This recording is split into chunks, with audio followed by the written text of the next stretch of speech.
Okay, so that's, as I said, all by way of getting our selves in order. And it's also about time that I stopped talking and handed over to our first keynote. So it is with absolute pleasure that I am introducing Professor Therèsa Winge, who is an associate professor in apparel and design at Michigan State University. I kind of feel in some ways that I'm pushing my luck and I'm testing my friendship with Teresa, because although it is just coming up to noon in the UK, it is much earlier in America from where Teresa is joining us. So thank you so much for that. But I did feel very strongly that in talking about the provocation and the possibilities of face masks, Teresa was kind of must-have, if you like, to get the discussion rolling. We'll all, of course, be familiar with Teresa's book, published with Bloomsbury, Costuming Cosplay, Dressing the Imagination. And I think in thinking about cosplay, that brings together, doesn't it, that idea of the provocation, but also the possibilities of face masks and headwear. And of course, more so with Teresa's sort of current book project, writing about science fiction. But I think for me also a strand that runs through Teresa's work is a sense of the construction and deconstruction of sort of visual materials and narratives. And again, I think something that is relevant to make us think quite expansively about what face masks and head coverings are and what they can be. And that, I think, is beautifully distilled, Teresa, in your very provocative title, Unmasked, pulling at the ties that bind, or as you see there with the ellipsis, pulling at the ties that blind. So I'm going to stop sharing my screen, and at that point, Teresa, hand over to you. So thank you very much for joining us. Thank you. Thank you for the great introduction. I'm going to attempt to both talk and share my screen and see if I can do that well and get everything set up here. I had intended to do a slightly different presentation than I'm doing today. I will explain why in a moment. I wanted to start though by thanking Liz Barnes, the Manchester Fashion Institute, and particularly Ben and Elizabeth for all your help putting this together. This is an amazing conference. I was so happy when I saw all the different presentations. I worked with, I'm one of the co-directors of the Dress and Body Association, which is a new dress organization. And we put a conference together in November, and it was quite an ordeal. So I appreciate all your efforts. I also want to thank you for inviting me today and the wonderful introduction. I think that would have been really phenomenal if I could have some of my students perhaps hear that. I want to thank each of you for being here today too. As you will hear in my presentation today, I am more than aware of all the things competing for your attention. And if you're anything like we are in the States, we're all starting our classes right now. And so, and it is indeed dark outside. I have a nice big patio window beside me and it's quite dark. And so the sun will come up as I'm starting my presentation. Okay, I am going to try to stay on track here. Today I had intended to share a portion of my research about protest dress with you. My interest in protest dress began a very, very long time ago, back when I was an angry young youth and involved in protests myself. But it became more formal in 2016, 2015 actually, when I participated in the Women's March and made pussy hats for myself and some of my friends who were marching. And then with my colleague, Rebecca Schuling, who's with me at Michigan State University, we gave some presentations and published a chapter about the role of the infamous pink knitted hat as an item of protest. But currently, as Benjamin mentioned, I am in the midst of writing a book about science fiction, fashion, and costume. And I began to see connections to the pandemic, sometimes in humorous ways, sometimes in more kind of scary ways. But I leaned into the dark humor that was coming out of the pandemic. And primarily, I plan today, though, to talk to you, to talk to you about handmaids' dress, particularly the wings and bonnets that they wear to cover their heads, and how that had been used by protesters, and how the characters and protesters, this kind of back and forth conversation was almost happening that was blurring the lines between reality and science fiction. But then, as I was putting the final touches on my presentation, there was an attempted coup in the United States. And for those of you still in the United States, you know that that coup is not over. Even though newspapers in other countries are talking about it being attempted, it's still in process.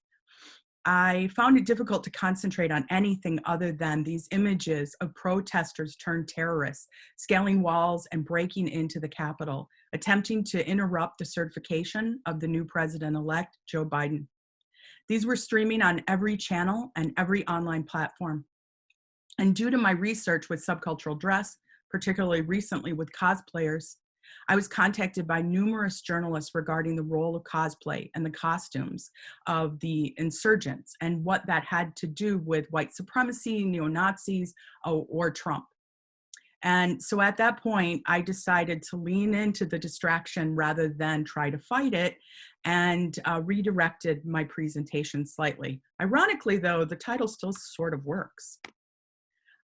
I want to begin by asking you to think back over the pandemic and consider what you've been doing with your time and where your attention has been directed. And yes, it has been directed.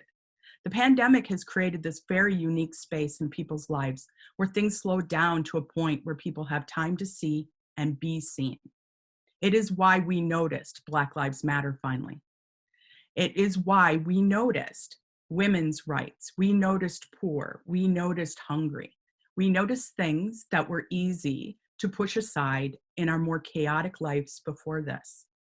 And most of us are spending our times at home, where what we see out our window panes is nowhere near as captivating as what we're seeing through the digital screen.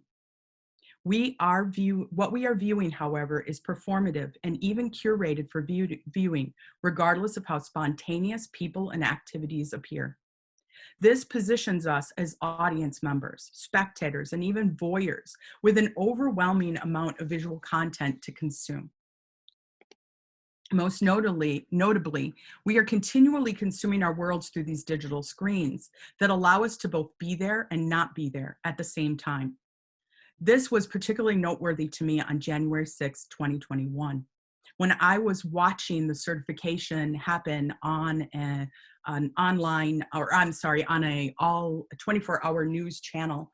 And the rally down the road, they were giving occasional clips of what was happening with Trump supporters. And I watched the Trump supporters change as they walked up the road to the Capitol. They went from being rally attendees to supporters of Trump, to protesters, to rioters, to domestic terrorists and insurgents, all in a matter of an hour. I felt chilled and terrified, but I was too captivated to turn away. Everybody was. Social media was filled with posts with people saying that they couldn't do what they needed to do that day. And for those of us here in Michigan, our classes started on Monday. Pulling back from the politics and emotions tangled into the event as best as I can, I want to consider the dress, particularly the use of head coverings and masks. Benjamin set up my presentation better than I could have ever hoped, and I swear we did not collaborate beforehand. The strategic use of costumes and flamboyant dress non-verbally communicates the significance of this moment, as dress is a social and visual cultural marker with the ability and power to extend and limit agency to its wearers and viewers. As such, these sartorial markers offer ways to understand these individuals who feel disenfranchised, but I would argue they are not cosplayers. While still, they do have some of the same themes that we commonly see in the cosplay fandom. On the day of the Trump rally, there was more expected dress. In the United States, for rallies that are political in origin, you might expect to see garments of red, white, and blue, American flags, and American symbolism. But this was accelerated and exaggerated in its excessive use. It was hyper-patriotism. And we even see in the image on the left, that is the Capitol Rotunda. And while some of these characters or flamboyant dressed individuals didn't make it to the Capitol, some you can see did. In the last year, the pandemic masks have been the center of contentious political debates in the United States, as Benjamin highlighted. In general, individuals who lean more to the right politically would be against masks, and those who lean to the left politically would be in favor of masks. This becomes such an acceptable stance for either side that demonstrates loyalty to party affiliation that whether or not you're wearing a mask indicates immediately which side you're on. So it stands to reason that the insurgents did not wear masks predominantly. Most people did not. But I want to draw your attention to a few masks quickly. This is an example of some of the masks that were worn. The gentleman, the third gentleman, and he's wearing something that we're calling a medical mask or an inexpensive surgical mask that you can pick up at a pharmacy in a multi-pack pretty inexpensively. And there are also, and these are handed out for free at events, any place where people are in contact with each other now. Another common mask is the Gator Style that you see the two other gentlemen wearing. These are usually worn as a circle of knit around your neck, and you pull them up over your face, either for disguise or this was a very chilly day, so it might have even been used for warmth. These masks tend to have patriotic themes printed on them, such as American flags, camouflage, Trump-related mottos.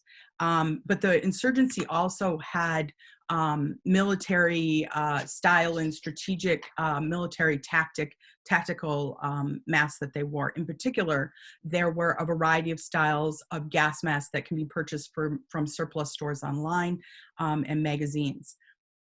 They were very predominant at the insurgency at the Capitol. They were worn in anticipation of being sprayed with pepper spray or tear gas. For many rioters, the masks also provided disguises for the wearers, or so they thought. The FBI, actually, the Federal Bureau of Investigation in the United States, who is looking into the insurgency, they actually have facial recognition software that they developed with casinos in Las Vegas and Atlantic City to identify people who were trying to grift or con the casinos. They can also determine facial structure through soft masks. So whether your mask is showing just a little bit of your face, like maybe the portion across your eyes, or if it's fitting to your face, as we see this gentleman walking towards us in the red mask, they have been able to identify these individuals despite masks covering their faces. There are also several types of hats worn. Some of the more interesting ones that may not be obvious to someone outside the United States is how many Western or cowboy hats were worn in Washington, D.C. That just isn't a place you commonly see those hats. And in the lower left corner, you see someone wearing a Team Trump white cowboy hat that was purchased at the rally. And on the back, it says "Stop the Steal" because they were upset about the election possibly being stolen. When we unpack hats, particularly the MAGA hat, it has become world known. It is highly controversial, and those that wear it are communicating non-verbally a pretty strong message. It's technically a golfer cap or a trucker cap. It is not a baseball cap, as many people classify it.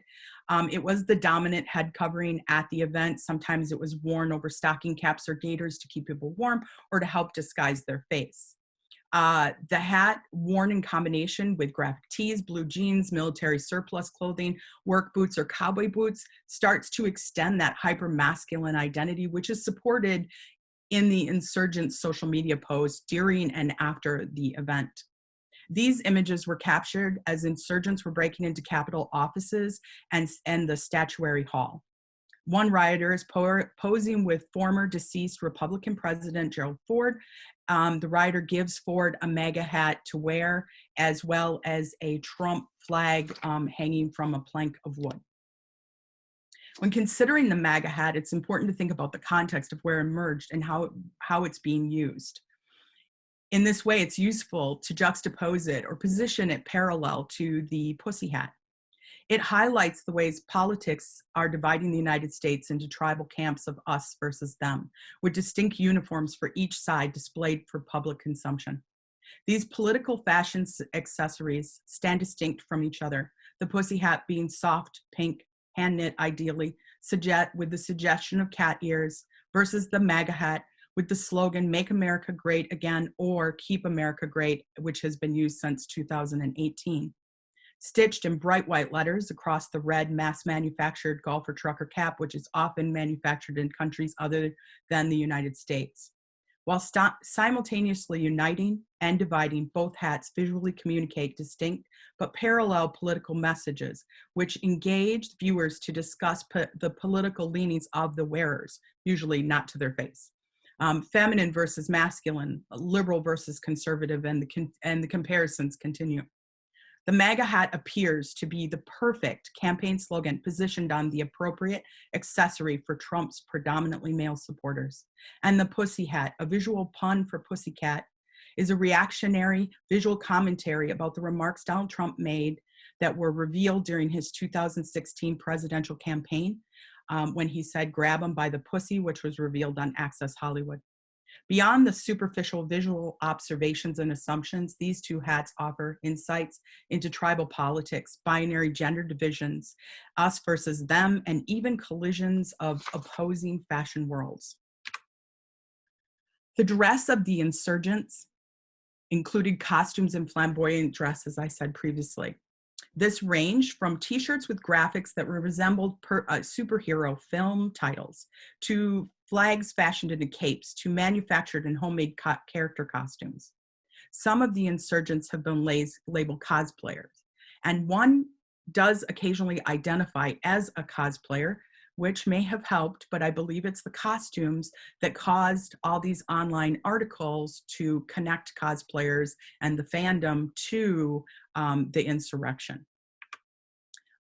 Now, Benjamin mentioned this before. In 2019, I published Costuming Cosplay Dress in the Imagination, which is more than a decade's worth of research with cosplayers. And I want to show you an example of some cosplayers here, but you can find them pretty easily online. But right now, when you do an image search, they get confused with the insurgents pretty regularly. I wanted to really draw a distinction, though, between what is cosplay and what is dressing as characters that you invent for or you create for a political movement. In particular, the fandom cosplay are not commonly political themselves, and they strive to be diverse and inclusive.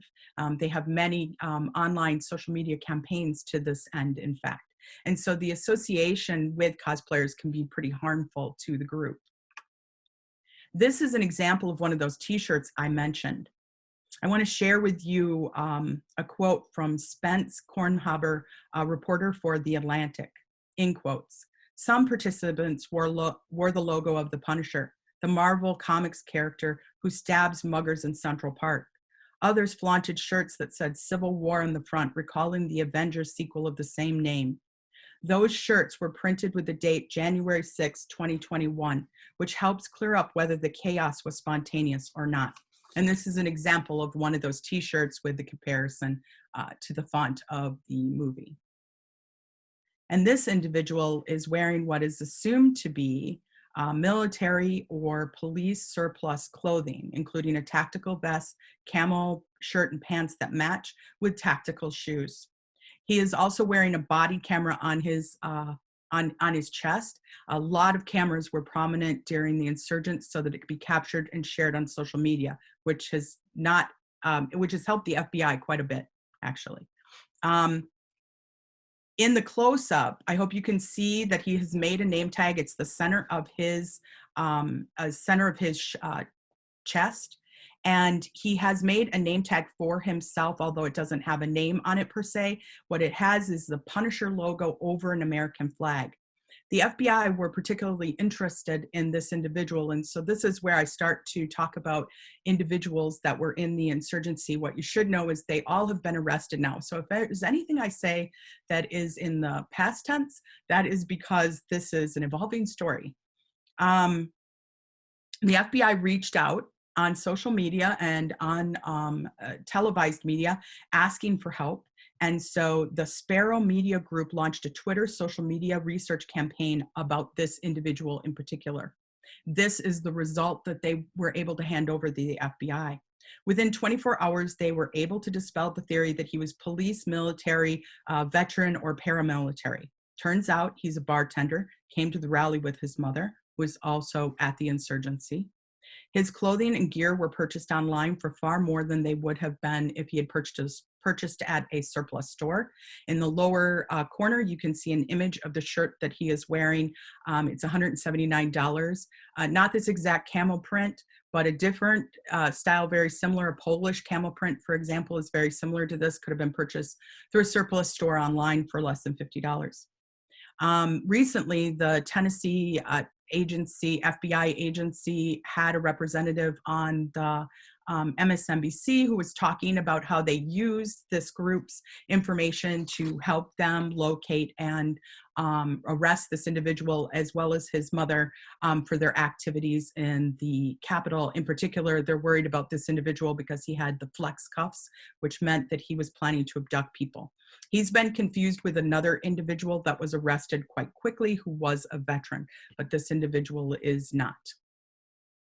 I always wanted to be one of those FBI agents that used my knowledge of subcultures and dress to help them catch criminals. I always thought that'd be fun. There's still patriotic costumes that did wind up at the Capitol during the insurgency, and here are two of the types. One is this bald eagle Uncle Sam, or perhaps it's a bald eagle Donald Trump, that's on the far right. And on the left, you see an individual wearing a tricorn hat with a longer jacket. I believe this is a holdover from the Tea Party movement, a right-wing movement that came out of the Republican Party a number of years ago, but never really got a strong foothold in America. And so this, through the Trump movement, they've been able to find a place again. And both these costumes were seen at the insurgency at the Capitol. Writers also evoked the Superman Trump, or known superheroes such as Superman with a Trump mask added. This individual, the image that is on the lower left, that is him at the rally, and then later him at the Capitol. Not long after this Capitol picture is taken, he is pepper sprayed trying to gain illegal access into the Capitol, and he takes the mask off for a moment, and it reveals enough of his face that the FBI has been able to contact him for questioning and possible arrest. Some of the insurgents were their own superheroes who wore patriotic and ideological flags like children wear security blankets and pillowcases tied around their necks, similar to superhero capes.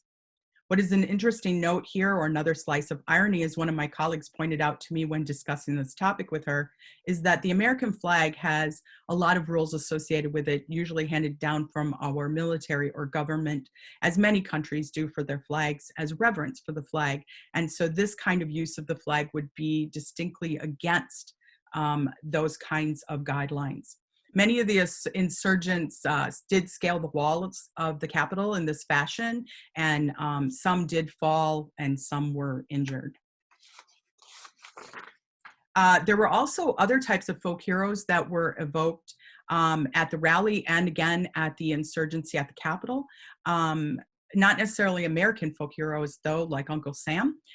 Instead, here you see two examples of Guy Fawkes masks. There's the more traditional one that's on the left, and then there's the one with the American flag that's printed over it on the right, but still that recognizable smirk and mustache. What is unclear is if the insurgents actually understand the symbolism of the mask and this folk character, but it seems that they understand that the mask is associated with defiance of the established government, which is, again, another one of those ironic points. While Trump is on his way out, he has been in charge for the last 4 years. This character is known as the Wallace Man. The Wallace Man is a Filipino music celebrity and folk hero of sorts. He has very iconic dress. Note the accessory, though, the broom with the circular piece at the top.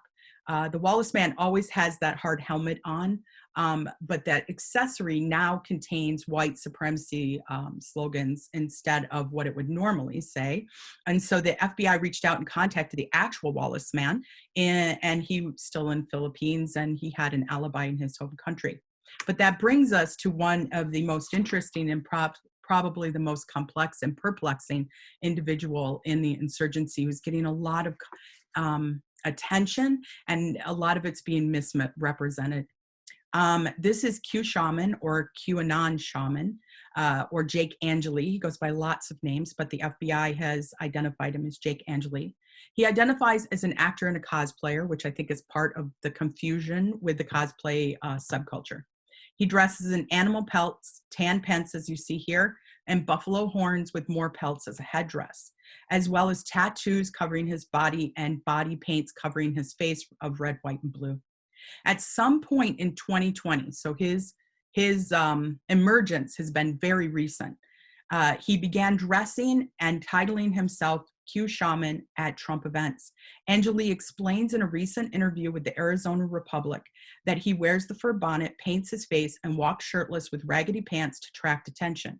With this attention, he is then able to discuss with people his beliefs about QAnon. Now, QAnon is a radical conspiracy group that I will leave you to look up on your own, because I truly don't believe I could untangle their conspiracy theories and share them with you here today accurately or in the time that we have. Now, when I saw Q Shaman, it could be because I'm an Indigenous person, but I immediately realized these were not an attempt at Viking horns necessarily, although they were not Viking horns, although they may be an attempt at Viking horns. I want to share with you another perspective. In an interview with Glib Talk, which you can find on YouTube if you look for Glib Talk and Q Shaman, Q Shaman shares that his headdress represents a metaphor that he implies is a Native American story about a coyote trickster god and a buffalo, and they have an interaction that doesn't go well for the coyote. In the story, he confuses often buffalo with bull, and he gets the facts of his story mixed up quite a bit. And it's a little unclear, but what I was able to decipher is that the coyote was attempting to trick the bull or buffalo. It changes throughout the story, and that the coyote is killed by the horns. Just to be clear, this is not a North American Indigenous story, but instead it seems to be a story that Q Shaman has created to suit his own needs, which is obvious from a few things. One, the story is very jumbled and the details are not very accurate. He also seems to be convoluting stories about the coyote trickster god with an old adage, if you mess with the bull, you get the horns. But also he recently did an interview right before the insurgency where he talks about being a spiritual shaman, and the way he's dressed is the way he goes into battle to fight that spiritual fight for, he's waging a spiritual war so that he can reveal QAnon's conspiracies. Q Shaman's dress appears to be based on Viking headdress, according to a lot of the media, but I would argue that it also is quite resembling a buffalo dancer, which he would, living in Arizona, possibly have seen this festival event. A buffalo dancer is a Plains Indian dancer, North American indigenous groups. Buffalo dancers are traditionally men. They dress in this fashion that you see on the right side of the screen. They tend to wear buffalo skins on their head, fashioned with buffalo horns. The performers dance to celebrate the return of the bison herds for hunting season. Q Shaman wears coyote furs with two tails along with buffalo horns affixed to either side, very similar to the buffalo dancer's dress. At best, this is an attempt, even if this is also hearkening Viking backgrounds, which I will get to in a moment. At best, this is an attempt to connect with the mysticism and power commonly associated with Indigenous warriors.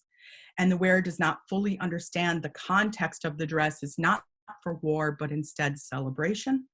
And at worst, it's insulting and cultural appropriation of dress and symbolism of the first people indigenous to North America in order to use these symbols for white supremacy. Drawing on my earliest research working with body modifications and subcultures that used indigenous people's body modifications, I was able to identify several tattoos that Coup shaman has on his body. And I'm sharing here an image that I found actually in media, but it worked really well for my purposes. The top three triangles are the, I apologize if I'm mispronouncing these, Volknut. And then there's the Tree of Life, and then there's Thor hammers.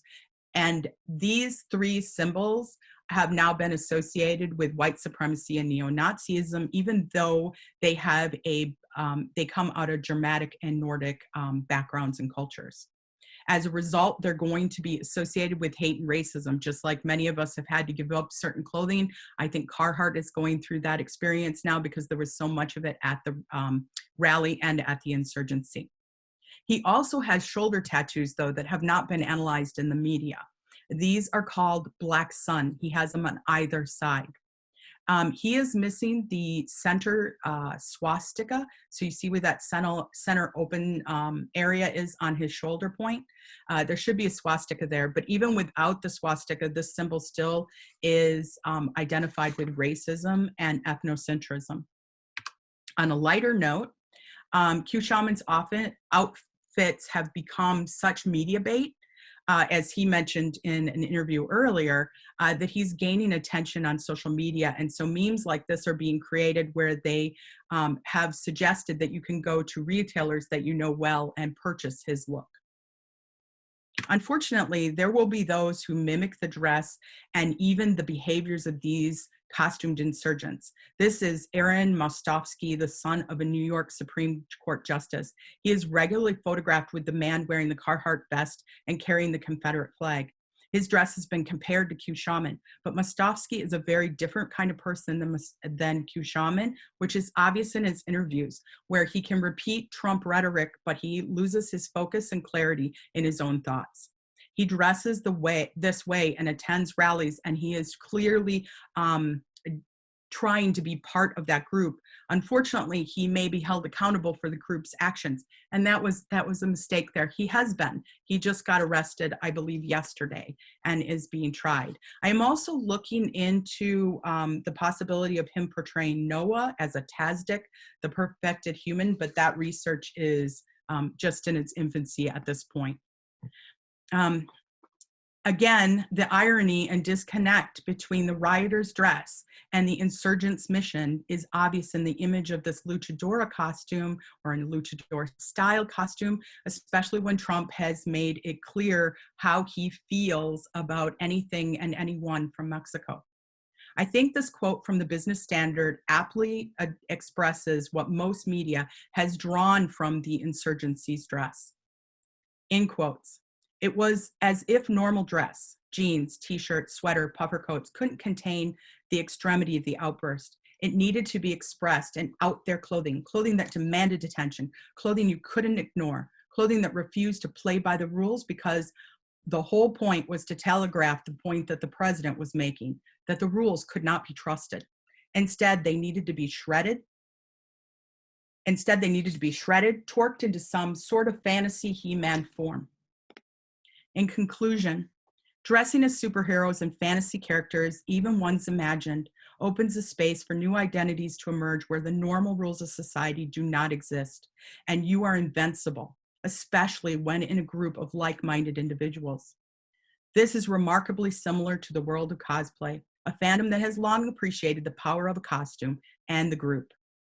The individuals in the insurgency recognize that power, even if only for the attention they get in the first place. These costumes offered insurgents a way to escape from daily norms and identities, providing disguises and distractions, while empowering them to perhaps make unwise decisions, such as posing boldly on the Speaker of the House of Representatives rostrum in the Senate chambers, while at the same time elected law officials were hiding in remote locations. Thank you.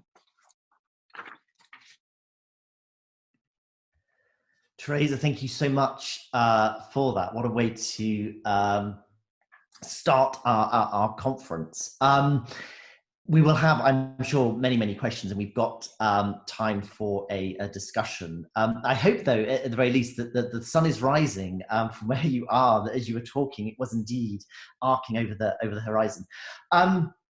What I really liked to begin with, when you were talking about the sense that the situation we're in is giving us time to notice things that otherwise we wouldn't. So whether that's sort of, you know, as you said, the Black Lives Matter movement and how that's been regalvanized, or just the sort of, I suppose, that the, so say, normal rhythms of our lives. And as you were talking, I was thinking about the work of Victor Turner and the idea of sort of social drama and that sense of liminality, you know, that what you're talking about is a sort of time that's sort of, you know, sort of set apart. And therefore that what we're living in, this sort of curious topsy-turvy time, creates a sort of almost an oculus through which we see things differently. Things assume different levels of importance and priority. My question, though, I mean, I'm going to start off because I feel as though that's my kind of prerogative as the sort of chair. Obviously, you know, very many examples there of people in different forms of, so say, sort of costume, as you said, with the masks and the headgear. One thing I was sort of interested in is how, in a sense, spontaneous was this? Because I was thinking of sort of protests, obviously on a completely different sort of scale and purpose in the UK, but several years ago when we had the sort of scandal of the so-called Panama Papers, on social media before protests took place, there were often tweets or posts on Facebook saying, you know, sort of dress up, noise, etc., welcome. And so I'm wondering if what we're seeing through those images is sort of spontaneous responses to a sort of general call or anticipation of what might happen from Trump's speech, or whether there was some sort of coordination in let's actually use masks and head coverings, which obviously, as you said, in this sort of liminal time have acquired more importance. Yeah, there's a couple of things happening there. And like most human things are so complex, it's not one straight path. I would say that most political parties, particularly in the United States, but I would say this is true everywhere, figure out how to sell things at their rallies and events to help create that unified uniform, right?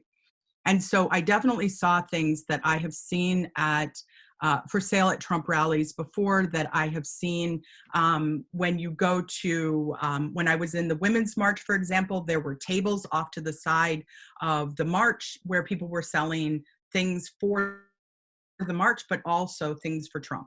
And so some of these I had seen before. Also the fact that they were so manufactured and similar looking, you could tell that they were being sold. There was a lot of discussion online about things like the coordination of the effort, meeting at the rally, who was going to be there, and they were ginning everyone up. But they, I so far have not found a lot of information where they've coordinated the dress other than a couple of ways. And part of that is because a lot of social media that supported these groups has been shut down. Parler's been shut down, perhaps permanently. And as Facebook, Twitter, and even Amazon cuts off their cloud sourcing, Google and Apple, as they do that, the FBI is even saying, well, I'm glad public's happy about this, but now we're having a hard time finding them. So the things I was able to find online about how they shared information about how to dress the day of, there would be people who would, like Q Shaman, would pronounce, oh, of course I'm wearing my animal pelts. Of course I'm wearing, you know, what I always wear to the rallies.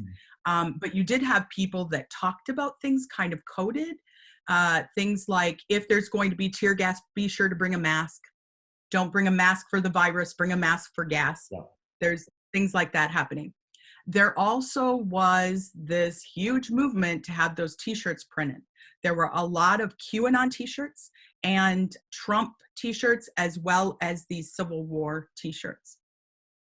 And so we're seeing, we're expecting the next insurgency to start this weekend. And so we're seeing t-shirts, places that allow you to make your own t-shirt, shutting down accounts that are anything about civil war or related to right-wing politics right now. So there's a lot of activism happening in big corporations, which is really fascinating.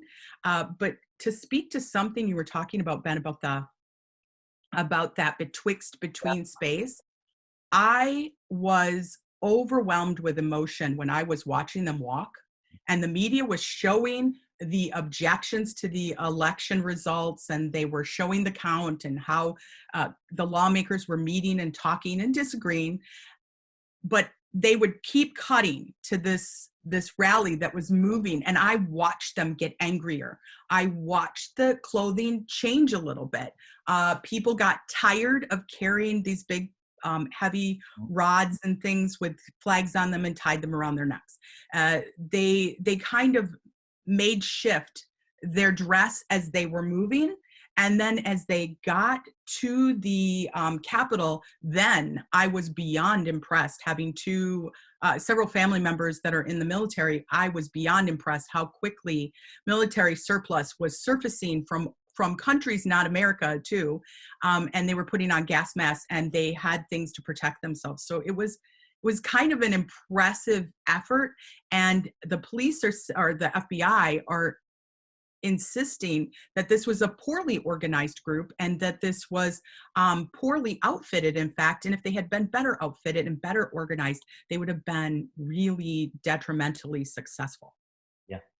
I mean, I think that sort of final point you're making there, but it's like almost like the evolution of the dress that the protesters, the insurrectionists are wearing as they're kind of nearing the Capitol building is quite interesting. And one thing that kind of struck me as I was watching some of the kind of footage and seeing some of the cameras is the sort of the little backpacks or rucksacks that a lot of people had. And again, I sort of wondered what was their function, what was in them in terms of what preparation had been made or not. I'm going to open the floor, I promise, to everyone else in a moment. But I think leading on from that, and I was just also struck in terms of the variety of sort of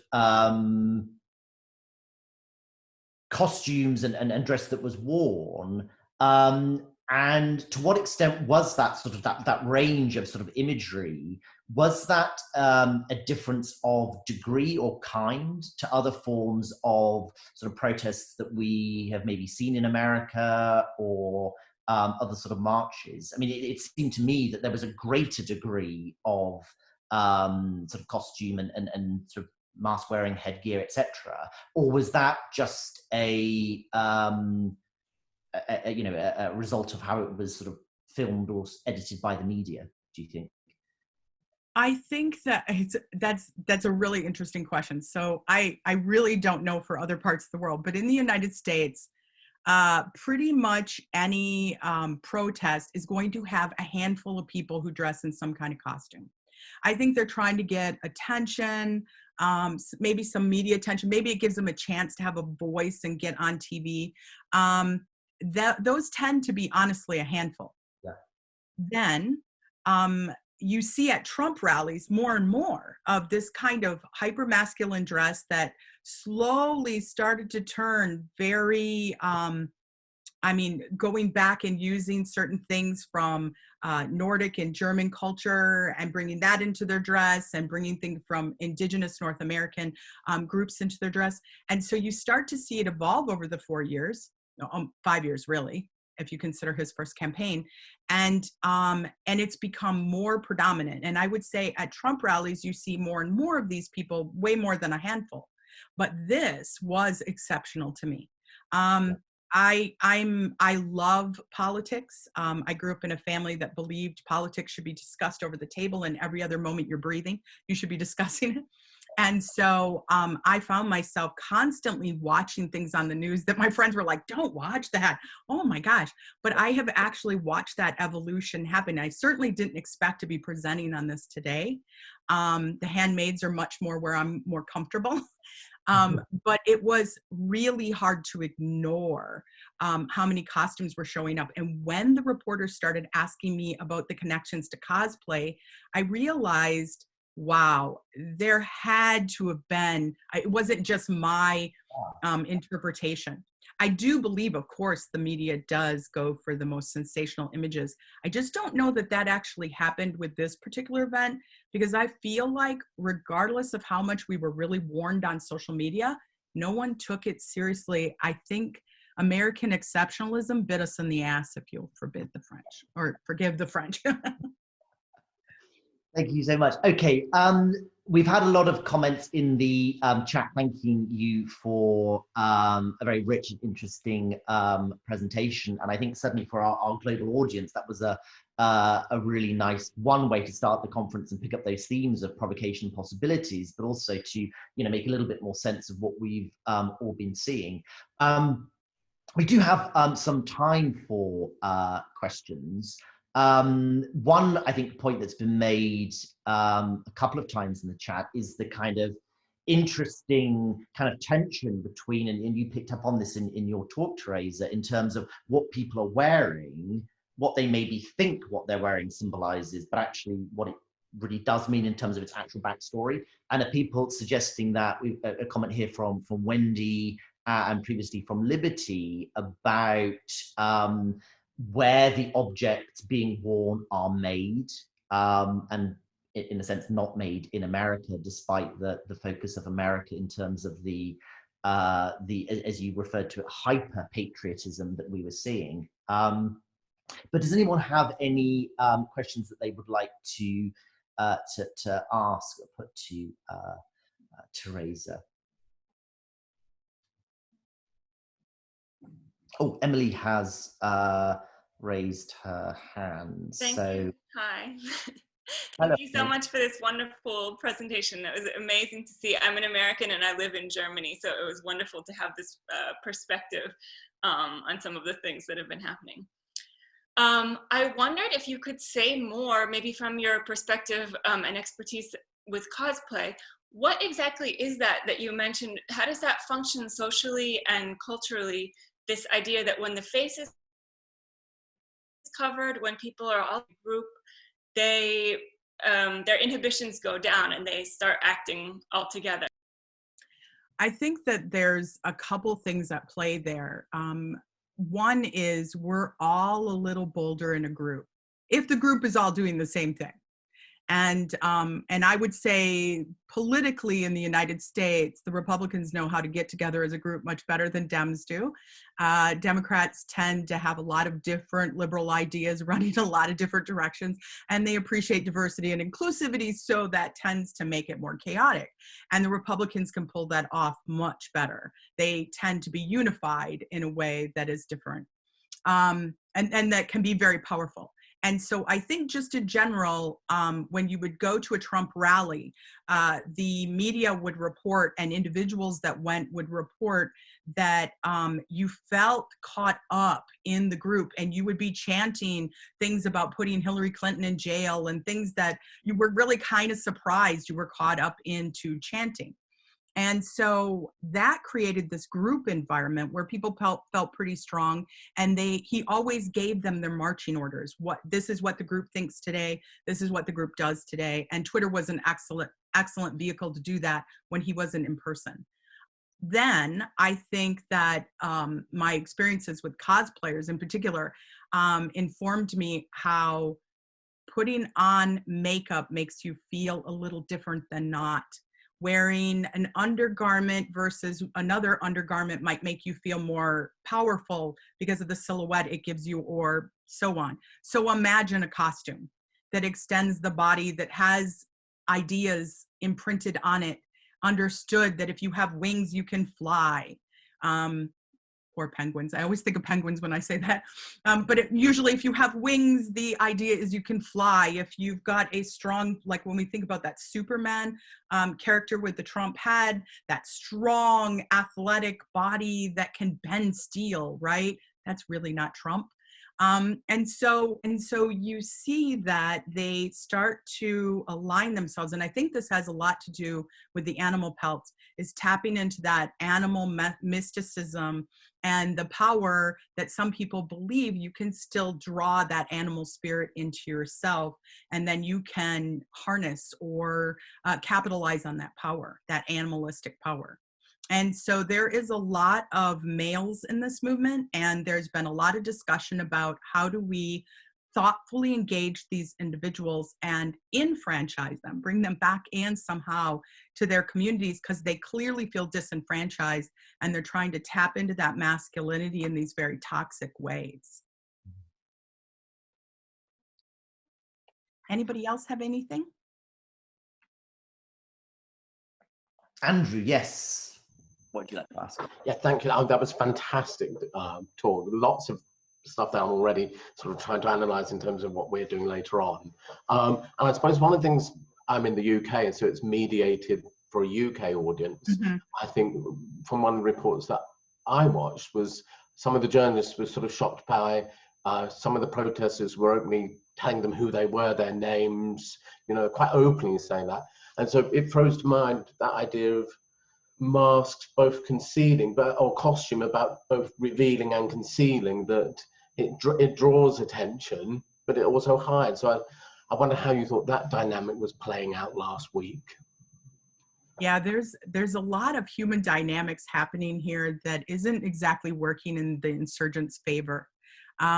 One is that they definitely were, some of them were definitely smart enough to wear masks that would make it difficult to identify them. That first individual I showed, I think his name is Eric Munch. Or Munchland, sorry. He had enough of his face covered and the brim of his hat was in such a way as he was moving through the Capitol, the FBI really didn't have a good visual of him. And so his disguise actually revealed who he was. We did have other people that, like Q Shaman, for example, and Aaron Mostowski, who were perfectly happy to be interviewed in the Capitol while the insurgency was going on. You can find some of that footage online still. And they identify who they are. They say here they are. They say where they're from. Part of that, I think, is that whole Andy Warhol theory of we all want that 15 minutes of fame. And so maybe this is their 15 minutes of fame. They definitely, one of the predominant things that I saw in pictures originally, and I actually started looking for pictures that didn't have cameras in them, didn't have cell phones in them and mobiles, where people were capturing what was going on in the Capitol. And so it was interesting to me, the dynamics that played out. And I know that this, I really believe this wasn't planned, but unfortunately where they moved the lawmakers, there was such poor Wi-Fi and cell reception that they could barely get any messages out for help. But the insurgents were in these big open spaces where they could actually video and stream what was going on. And so a lot of services have taken this down, but it does still exist. The FBI assures us that it still exists in a cloud. And so they're combing through that. What was interesting to me is that some individuals, it seemed to dawn on them as they were in the midst of doing something illegal. Oh, shoot, I don't want my picture on the camera, or I don't want, and you'll occasionally see someone push a camera away or have a reaction where they suddenly realize, like there is some footage that was released yesterday, and you hear this man who's probably in his 40s or 50s, heavy set, probably not prepared for the physical activity that's about to happen, and several insurgents did have heart attacks. But he says, oh wait, are we going in? You can hear him clearly say this. He assumed, I guess, going to the Capitol and all the rioting outside the Capitol, that it would just end and they wouldn't really go in. So I think even though there was some planning to this, I do think how far it went might have even been a surprise to some of the people that were there. Thank you. Fiona. Hi. Thanks, Teresa. That was just so fabulous. Just a great start to the conference. I was really struck, as a number of people were, I think, about the difference between the pussy hat and the you know, and what you've been talking about now, and this separation between feminine and masculine, the symbolism, but of course pussies are animals as well, and also connecting that in the context of cosplay. Oh dear, sorry. Oh dear, why does that always happen? Just at the point. Yeah, just say something a little bit more about this, the contrast between masculine and feminine.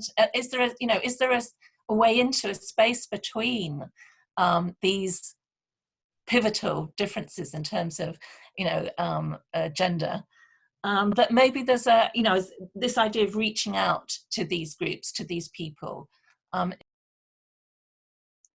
I think that there is a space in between, but right now what is being highlighted, and I would say that that probably was something the media was very guilty of in the beginning, but I would say a lot of us outside the media now are also in this, and I would include myself in that, and I'll give an explanation as why in a second. But I do think that there are quite a few supporters of Trump and right-wing politics that tend to be male, and the activities on that side tend to represent these more hypermasculine traits. That has a lot to do with who's in charge right now.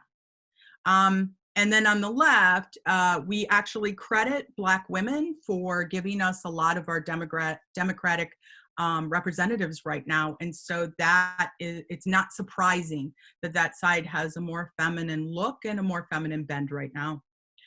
For me personally, I didn't really realize this myself, but when I started doing research on dress, I was really trying to be as careful as possible to include both genders and make sure they were equally represented in things.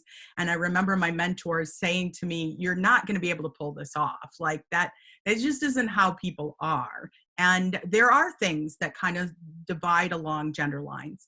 And I realized that we're talking in a time when gender is now on a continuum, right? And I think the younger generations hopefully have some ideas that might shake things up and make it possible to find that in-between space that Fiona was mentioning. But for me, I kept gravitating towards research that was about women. And with the women's movement, being a female faculty who's been discriminated often for being female, I definitely find myself identifying with that. And the more you identify with that, the more tribal you become, right? And so it's this kind of catch-22 that I feel the other side must be engaged in too. How do you stop that cycle from continually happening? I do try to stand in the middle, though. I really think that in the United States, we're in big trouble if we don't figure out how to bring back in that other group.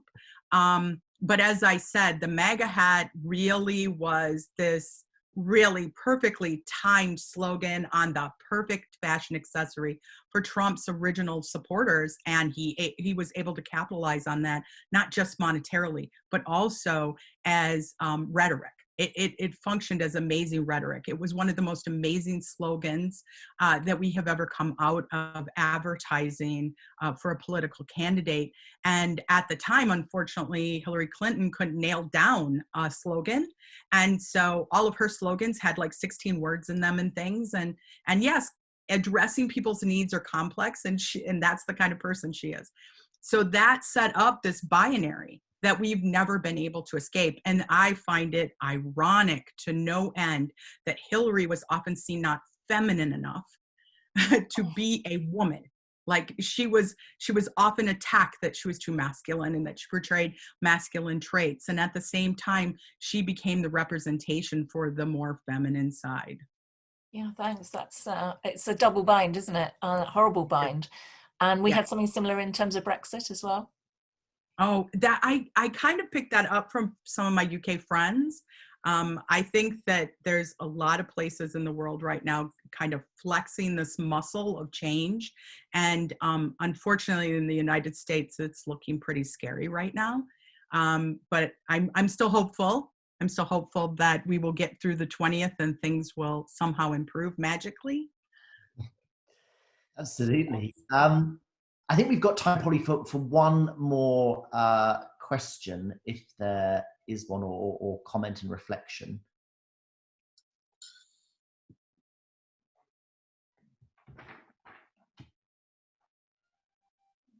one thing that actually sort of struck me, Teresa, as you were talking, is the sort of technology of facial recognition in terms of the sort of the mask wearing and literally being able to sort of see through the mask.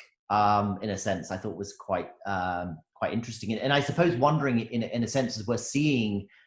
I mean, okay, I'm very much interested in sort of costume and dress and sort of performativity of that. So maybe my kind of antennae is more attuned. But I think, you know, around the world, we are seeing sort of costume protests or marches being used increasingly. And I'm just wondering if, in a sense, that sort of facial recognition is a response to that we will see more of the sort of the visual, the performance sort of on our streets. There's this really great website, and I just didn't have time to add it into the presentation. It's called Fashion for the Brave. I encourage you to go check it out.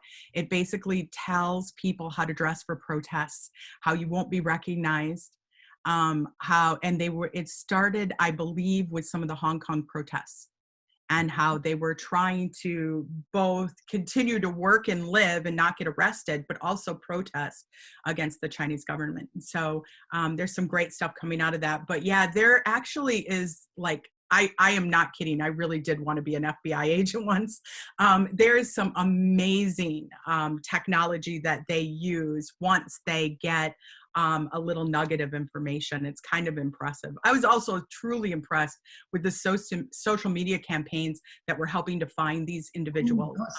Really impressive. That was really striking. Okay, so we have a question from Valerie. So we'll make this the last question. So Valerie, hello. What's your question for Teresa?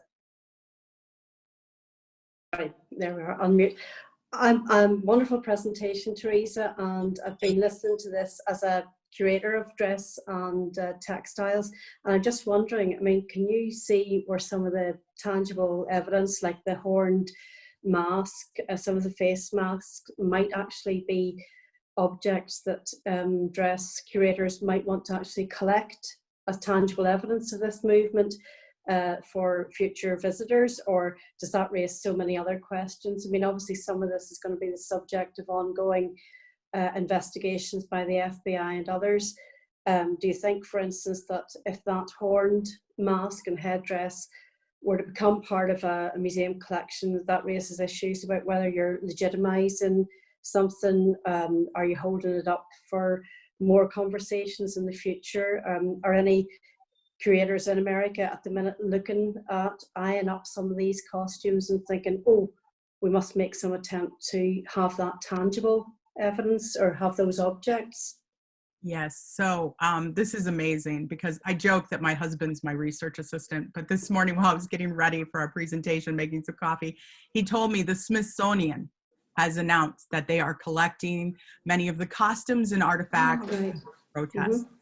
And I can tell you that back in 2016, when I was doing presentations with my colleague Rebecca Schuling, our museum at Michigan State University, so the Michigan State University Museum, Mary Worrell and Carol, I can't remember her name, I'm so sorry.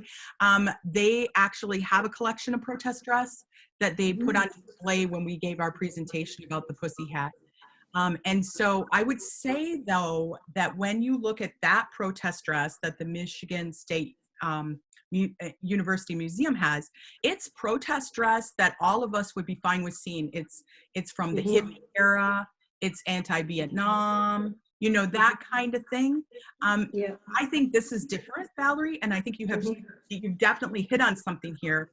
We are going to bring a certain attention to it that maybe we don't want to right now. Yeah. I'm really surprised. I totally expect museums will want to collect this, but I was surprised the Smithsonian said so at this point that they want to, because it seems to be one of the lures here. Thank you for that. Yeah, I'd be interested to see how that develops. I see there's a note in the chat. I definitely will. I'll pull it. I will find that URL and share it with you. I know that's the name of the title, but I don't know that that's the name of the URL. I came across it purely accidental. I do want to thank all of you so much. This is my first keynote ever, and it's a very odd way to do one, right? So disconnected, but thank you so much for letting me into your lives, whatever time it is, wherever you are. The sun is just starting to come up here, so I'm so excited to hear all your presentations. Thank you. Thank you. Wonderful presentation. Thank you. Teresa, thank you so very much for that and for the questions and discussion that elicited. We're now